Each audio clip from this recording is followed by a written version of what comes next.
Assalamualaikum warahmatullahi wabarakatuh. Hello students, this is Ashra Siddiqui and today we are going to do the last part of this chapter, that is real numbers. तो मतलब आज हम लोग क्या करने जा रहे हैं? आज हम लोग क्या करने जा रहे हैं? लास्ट एक्सरसाइज 1.4 करने जा रहे हैं, चैप्टर 1 रियल नंबर्स। और ऑब्वियस सी बात है कि ये एक्सरसाइज हमने एनसीईआरटी से ली है, ठीक है। इसका मतलब है कि हम लोग और क्वेश्चंस करेंगे बाद में। ओके तो इस एक्सरसाइज में हम लोग क्या पढ़ेंगे? Decimal expansion of rational numbers. ये कोई नई चीज नहीं है, जो मेरी सबसे पहली वाली वीडियो थी उसमें भी, और हमने अलग से एक वीडियो बनाई थी terminating and non terminating decimals के ऊपर। अगर आप लोगों ने वो नहीं देखा है तो वो प्लीज जाके देख लीजिए, तो आपको बिल्कुल अच्छे से क्लियर हो जाएगा कि इरेशनल नंबर और रेशनल नंबर में क्या फर्क है उसमें, और आपको टर्मिनेटिंग और नॉन टर्मिनेटिंग डेसिमल्स के बीच का फर्क भी समझ में आ जाएगा। वैसे हम यहाँ पे रिवाइज करा दे रहे हैं कि जो भी डेसिमल्स होते हैं ये दो तरह के होते हैं। एक होता है टर्मिनेटिंग मतलब जो खत्म हो जाए, और दूसरा होता है नॉन टर्मिनेटिंग जो कि खत्म नहीं हो। जैसे कि लिखा है 3.25 तो ये टर्मिनेटिंग खत्म हो गया। लिखा है 3.2555 एंड सो ऑन, ये नहीं खत्म हो रहा है तो ये नॉन टर्मिनेटिंग है। फिर ये भी दो तरीके के होते हैं, एक होता है रेकरिंग और एक होता है नॉन रेकरिंग। रेकरिंग मतलब कि रिपीटिंग, जैसे कि ये वाला था। नॉन रेकरिंग की मतलब रिपीटिंग भी नहीं हो, मतलब ये खत्म भी नहीं हो रहा और रिपीट भी नहीं हो रहा। हर बार कुछ अलग नंबर आ रहा, या एक बार एक नंबर आ रहा, फिर 2 बार आ रहा, फिर 3 बार आ रहा, इस तरीके से। तो ये जो नॉन रिपीटिंग नॉन रेकरिंग वाले आते हैं ये हमारे इरेशनल की कैटेगरी में आते हैं। टर्मिनेटिंग हमारे रेशनल में होते हैं, और नॉन टर्मिनेटिंग रेशनल ये भी हमारे रेशनल नंबर में होते हैं। सॉरी, नॉन टर्मिनेटिंग और रेकरिंग ये भी हमारे रेशनल में आते हैं। खैर, यहाँ पे हम लोगों को रेशनल नंबर पढ़ना है, और रेशनल नंबर में टर्मिनेटिंग और नॉन टर्मिनेटिंग पढ़ना है। तो रेशनल नंबर में टर्मिनेटिंग और नॉन टर्मिनेटिंग पहचानने का एक तरीका हमने आपको बताया हुआ है, मतलब उस वीडियो में हमने बताया है। यहाँ पे हम फिर से बता दे रहे हैं कि अगर कोई भी फ्रैक्शन है, जैसे फ्रैक्शन है a/b, तो इस b का अगर हम प्राइम फैक्टराइजेशन करें, प्राइम फैक्टराइजेशन मतलब एलसीएम ले, और एलसीएम में प्राइम नंबर्स ले।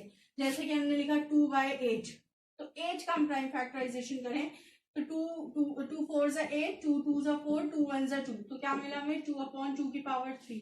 तो इसके प्राइम फैक्टराइजेशन में हमें 2 की पावर 3 मिली।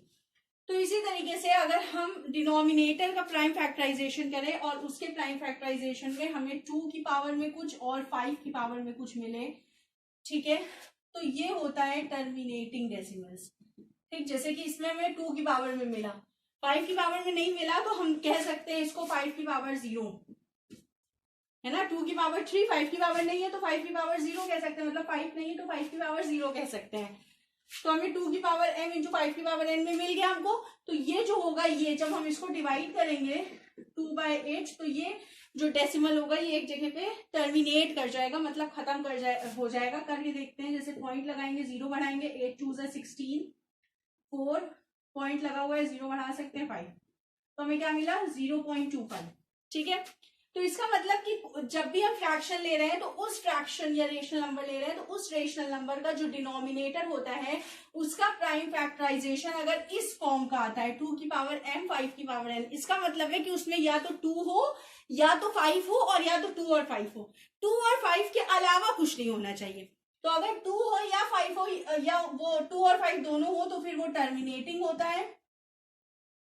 और अगर 2 और 5 के अलावा कुछ मिल गया, जैसे 3 मिल गया, 11 मिल गया, कोई और प्राइम मिल गया, प्राइम भी मिलेगा क्योंकि प्राइम फैक्टराइजेशन कर रहे हैं, कोई और प्राइम नंबर मिल गया, तो फिर वो नॉन टर्मिनेटिंग डेसिमल एक्सपेंशन मिलता है हमको। ठीक है, तो अब आपका जो पहला क्वेश्चन है एक्सरसाइज 1.4 का जो पहला क्वेश्चन है, उसमें आपको यही बताना है कि विदाउट एक्चुअली परफॉर्मिंग डिवीजन, आपको हमने पूरा क्वेश्चन नहीं लिखा है, पूरा डिवीजन आपको, मतलब कि इसको पूरा डिवाइड नहीं करना है, बिना डिवाइड किया आपको बताना है कि ये जो इसका एक्सपेंशन होगा वो टर्मिनेटिंग होगा कि नॉन टर्मिनेटिंग। तो हम कैसे देखेंगे? हम करेंगे प्राइम फैक्टराइजेशन ऑफ डिनोमिनेटर का प्राइम फैक्टराइजेशन करेंगे। तो ये तो 13 है अपॉन डिनोमिनेटर, तो 3125 का प्राइम फैक्टराइजेशन करते हैं। तो 5 से, क्योंकि ये 2 से भी नहीं जाएगा और 3 से भी नहीं जाएगा, तो 5 6 30, 5 2 10, 5 5 25, फिर 5 से करेंगे, 5 1 5, 5 2 10, फिर 5 से करेंगे, 5 2 10, 5 5 5 5 5 1, तो क्या मिला हमें? 5 की पावर 5। 5 की पावर 5। तो अब हम इसको क्या लिख सकते हैं, 13/2 की पावर 0 इंटू 5 की पावर 5। 2 की पावर 0 का मतलब 1 होता है, या कोई भी नंबर हो उसकी पावर 0 का मतलब 1 होता है। तो यहाँ पे हमने लिख दिया। अब हम लिखेंगे एज डिनोमिनेटर, ये लिखने का तरीका है, can be expressed in the form of 2 की पावर m 5 की power n, hence it is terminating decimal, it has terminating decimal expansion। Okay, ये हो गया। ठीक है, अगर आपको टर्मिनेटिंग और नॉन टर्मिनेटिंग क्लियर नहीं है तो मेरी टर्मिनेटिंग और नॉन टर्मिनेटिंग वाली वीडियो देख लीजिए, उस पर हमने अलग से वीडियो बनाया और पूरा कॉन्सेप्ट क्लियर किया, आपको बिल्कुल अच्छे समझ में आ जाएगा। अब इसी तरीके से 17/8, तो देखिए 8 तो हम निकाले थे, तो ये हो जाएगा 17/2 की पावर 3। अगेन 2 की पावर 3 है, 5 नहीं है तो 5 की पावर 0 लिख सकते हैं। ठीक है, ध्यान रखिएगा कि 2 की पावर 3 है, 5 की पावर 0 हमने लिख लिया। अब आपके माइंड में क्वेश्चन आ रहा होगा 3 की पावर 0 भी लिख लो, क्या जा रहा है? तो सिर्फ 5, 2 और 5 के केस में ही ऐसा कर सकते हैं, बाकी किसी नंबर के केस में ऐसा नहीं कर सकते हैं। इसलिए इसको आप इस तरीके से लर्न करिए कि या तो 2 की पावर मिले, या तो 5 मिले, या तो 2 और 5 दोनों मिले, बस 2 और 5 के अलावा कुछ ना मिले, ये ध्यान रखिएगा। ठीक है, तो ये हो गया हमारा।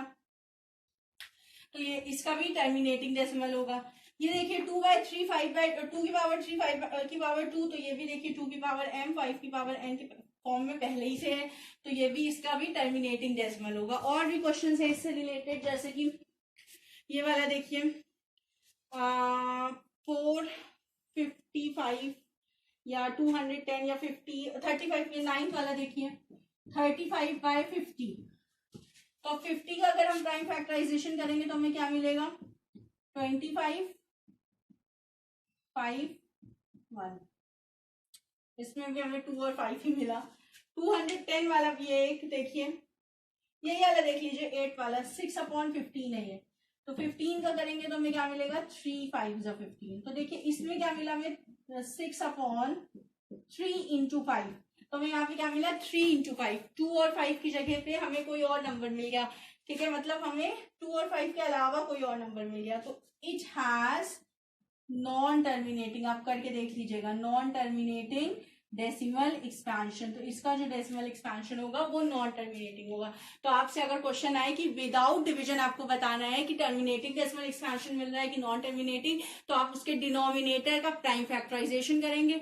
अगर डिनोमिनेटर के प्राइम फैक्टराइजेशन में सिर्फ 2 आ रहा है या सिर्फ 5 आ रहा है या 2 और 5 दोनों आ रहा है तो वो टर्मिनेटिंग एक्सपेंशन होता है। और अगर 2 और 5 के अलावा कोई और नंबर मिल गया या किसी और नंबर की पावर मिल गई तो फिर वो नॉन टर्मिनेटिंग डेसिमल एक्सपेंशन होता है।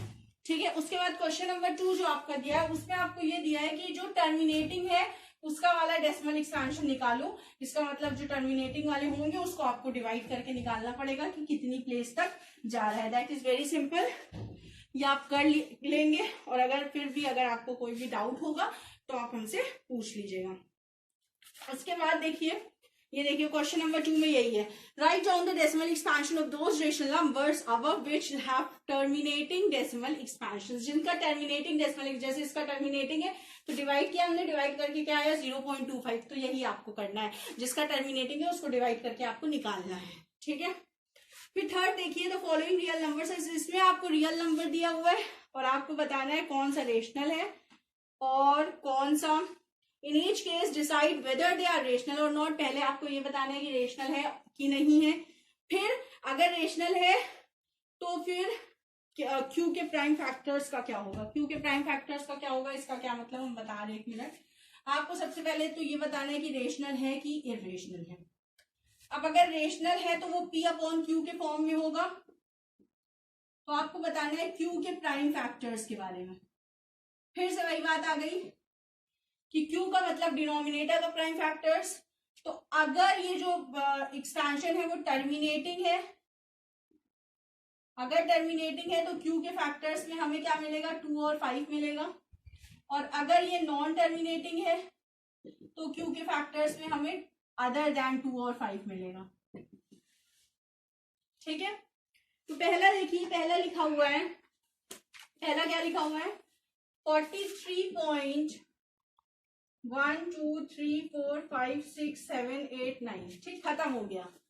तो अब ये तो खत्म ही हो गया बिल्कुल, तो ये क्या है टर्मिनेटिंग है। सॉरी, पहली बात तो ये रेशनल है, क्यों, क्योंकि टर्मिनेटिंग डेसिमल्स रेशनल ही होते हैं, non terminating non repeating irrational होते हैं।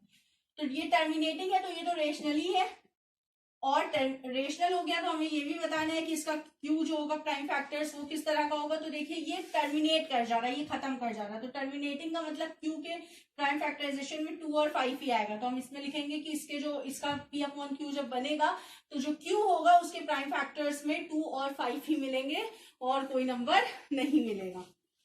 उसके बाद दूसरा देखिए है, अब हम लिख रहे हैं इसको 0.120 1200, या हम लिख दे रहे, नहीं तो आपको समझ नहीं आएगा। 120 then 1200 then 12000 then 124 times 0 and so on.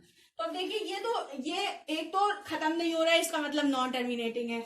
उसके बाद ये खत्म तो नहीं हो रहा है और रिपीट भी नहीं कर रहा है, 1 बार 0, फिर 2 बार 0, फिर 3 बार 0, फिर 4 बार 0, इसी तरीके से 5 बार 6 बार 7 बार, ठीक है।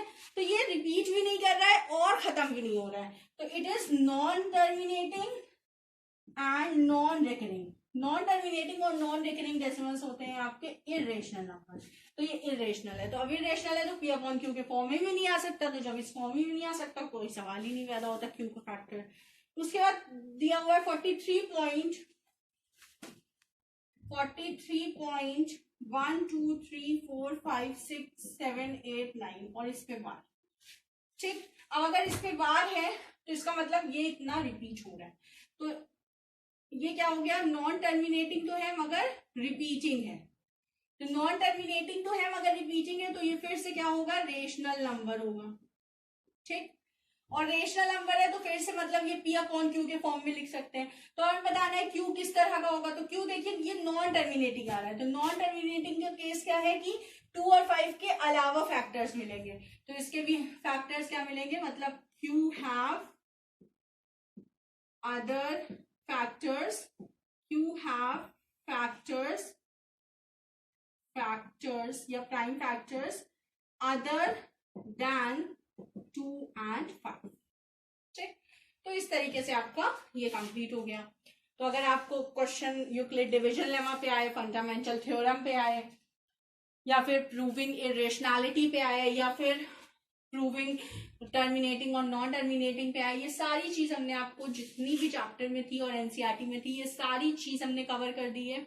अब हम लोग कुछ क्वेश्चंस करेंगे जो कि अदर देन एनसीईआरटी होंगे, वो क्वेश्चंस भी करेंगे इंशाल्लाह हम लोग बाद में। तो अभी ये चैप्टर आपका एनसीईआरटी के उससे कंप्लीट हो गया अल्हम्दुलिल्लाह।